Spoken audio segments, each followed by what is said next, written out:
तो दोस्तों आज हम इंडियन जीके के 25 इम्पोर्टेंट प्रश्नों के बारे में बात करेंगे और ये सभी प्रश्न राजस्थान सीईटी 12th लेवल एवं ग्रेजुएशन लेवल दोनों के लिए बहुत ही ज़्यादा हेल्पफुल प्रश्न है, इसलिए वीडियो में आप अंत तक जरूर बने रहे। तो चलो वीडियो को शुरू करते हैं। तो आपका पहला सवाल है कि केंद्र शासित प्रदेश जम्मू एवं कश्मीर की राजधानी श्रीनगर खालिस्तान नदी के किनारे अवस्थित है। तो वह नदी है झेलम नदी। ठीक है, झेलम नदी के किनारे श्रीनगर है जो अवस्थित है। तो दोस्तों आपको 25% दिए जाएंगे, जिसमें से आपने कितने प्रश्न सही किए हैं वो हमें लास्ट में कमेंट में जरूर बताएं। और मैं प्रश्न पढ़ूँ उससे पहले आप उत्तर तैयार रखें, जिससे कि आपकी प्रिपरेशन होती रहेगी। तो अगला प्रश्न देखते हैं। अगला सवाल है कि सिंधु नदी को तिब्बत में खालिस्तान के नाम से जाना जाता है। तो तिब्बत में सिंधु नदी को किस नाम से जाना जाता है वो आपको बताना है। तो ये जानी जाती है सिंगी खम्बान के नाम से। ठीक है, सिंगी खम्बान के नाम से सिंधु नदी है जो तिब्बत में जानी जाती है। अगला सवाल है कि मंदाकिनी नदी गंगा नदी से खालिस्तान में आकर मिलती है। तो कहाँ पर मिलती है वो आपको बताना है। तो ये मिलती है रुद्रप्रयाग में। ठीक है, रुद्रप्रयाग में मंदाकिनी नदी गंगा नदी से मिलती है। अगला सवाल है कि भागीरथी और अलकनंदा नदियों का संगम या मिलन स्थल है।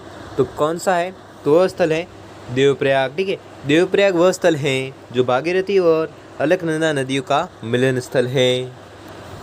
अगला सवाल है कि भारतीय प्रायद्वीप की सबसे लंबी नदी कौन सी है। तो भारतीय प्रायद्वीप की सबसे लंबी नदी जो है वह नदी है गोदावरी। ठीक है, गोदावरी जो है वह भारतीय प्रायद्वीप की सबसे लंबी नदी है। अगला सवाल है कि भागीरथी नदी गंगोत्री हिमनद से निकलती है और उत्तराखंड में खालिस्तान में आकर अलकनंदा से मिल जाती है। तो कहाँ पर मिलती है वो आपको बताना है। तो ये मिलती है देवप्रयाग में।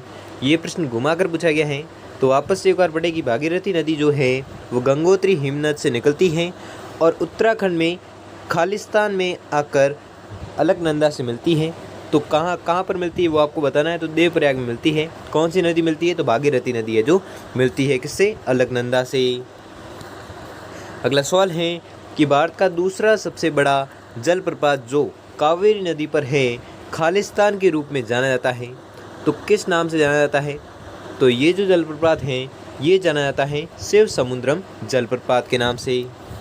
अगला सवाल है कि रुद्रप्रयाग किन नदियों के संगम पर अवस्थित है। तो रुद्रप्रयाग जो है ये अवस्थित है मंदाकिनी और अलकनंदा नदियों के संगम पर। अगला सवाल है कि पूर्णा, मंजीरा और प्राणहिता किसकी सहायक नदियाँ हैं। तो ये तीनों जो नदियाँ हैं ये तीनों नदियाँ गोदावरी की सहायक नदियाँ हैं। अगला सवाल है कि धुआंधार जलप्रपात संबंधित हैं। तो धुआंधार जो जलप्रपात हैं ये संबंधित है किससे वो आपको बताना है। तो ये संबंधित है नर्मदा नदी से। अगला सवाल है कि पश्चिम बंगाल का शोक किस नदी को कहा जाता है। तो पश्चिम बंगाल का शोक है जो कहते हैं दामोदर नदी को। अगला सवाल है कि निम्नलिखित में से कौन सा हिमनद नुब्रा घाटी में अवस्थित है। तो नुब्रा घाटी में अवस्थित हिमनद कौन सा है वो आपको बताना है। तो वह हिमनद है सियाचिन जो नुब्रा घाटी में अवस्थित है। अगला सवाल है कि निम्नलिखित में से कौन सी नदी बंगाल की खाड़ी में प्रवाहित नहीं होती है। तो वह नदी कौन सी है जो बंगाल की खाड़ी में प्रवाहित नहीं होती है वो आपको बताना है। तो वह नदी है साबरमती नदी। अगला सवाल है कि निम्नलिखित में से किस नदी को दक्षिण गंगा कहा जाता है। तो वह नदी कौन सी है जिसे दक्षिण गंगा कहा जाता है। तो वह नदी है गोदावरी नदी। अगला सवाल है कि भारत में कौन सी नदी सबसे चौड़ी है। वह नदी कौन सी है जो चौड़ी है वो आपको बताना है। तो वह नदी है ब्रह्मपुत्र नदी। अगला सवाल है कि सोन निम्नलिखित में से किसकी सहायक नदी है। तो सोन जो नदी है वो किसकी सहायक नदी वो आपको बताना है। तो सोन नदी सहायक नदी है गंगा नदी की। अगला सवाल है कि छोटी नदियाँ जब बड़ी नदियों में मिलती हैं तो उन्हें क्या कहते हैं। तो ये तो सबको पता ही होगा कि जब छोटी नदियाँ है जो बड़ी नदियों में मिलती है तो उसे क्या कहते हैं। तो उन्हें कहते हैं सहायक नदियाँ। अगला सवाल है कि इंडस को संस्कृत में किस नाम से जाना जाता है। तो इंडस को संस्कृत में जाना जाता है सिंधु नाम से। ठीक है, सिंधु नाम से जानी जाती है क्या? इंडस। अगला सवाल है कि नर्मदा नदी का उद्गम स्थल निम्नलिखित में से कौन सा है। तो तो नर्मदा नदी का उद्गम स्थल जो है वह है अमरकंटक। अगला सवाल है कि किस भारतीय राज्य को 5 नदियों की भूमि के रूप में जाना जाता है? तो आपको याद रखना है, यह जाना जाता है पंजाब। ठीक है, पंजाब जो है वो 5 नदियों की भूमि के रूप में जाना जाता है। अगला सवाल है कि निम्नलिखित में से किस नदी को भारत में लाल नदी के नाम से भी जाना जाता है? तो वह नदी है ब्रह्मपुत्र नदी। ठीक है, ब्रह्मपुत्र वह नदी है जिसे भारत में लाल नदी के नाम से भी जाना जाता है। अगला सवाल है कि निम्नलिखित में से कौन माही नदी की सहायक नदी नहीं है? वह नदी कौन सी है जो माही नदी की सहायक नदी नहीं है, वो आपको बताना है। तो वह नदी है सुकारी नदी।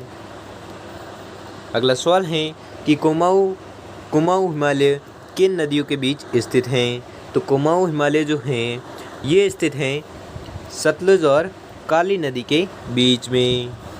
अगला सवाल है कि भागीरथी अलकनंदा से मिलती हैं। वो मैंने पहले भी बताया था, और अभी ये घुमाकर नहीं पूछा गया, ये सीधे पूछा गया है।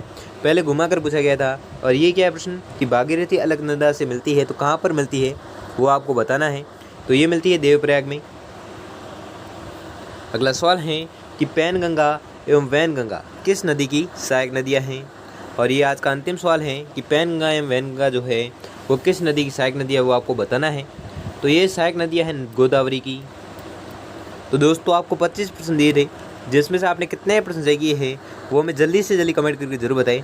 अगर आपके लिए वीडियो थोड़ा भी हेल्पफुल साबित हुआ तो वीडियो को लाइक, और चैनल पर नए हो तो चैनल को सब्सक्राइब कर लीजिए और बेल आइकन को प्रेस कर लीजिए, जिससे कि वीडियो की नोटिफिकेशन आपको मिलती रहेगी। धन्यवाद।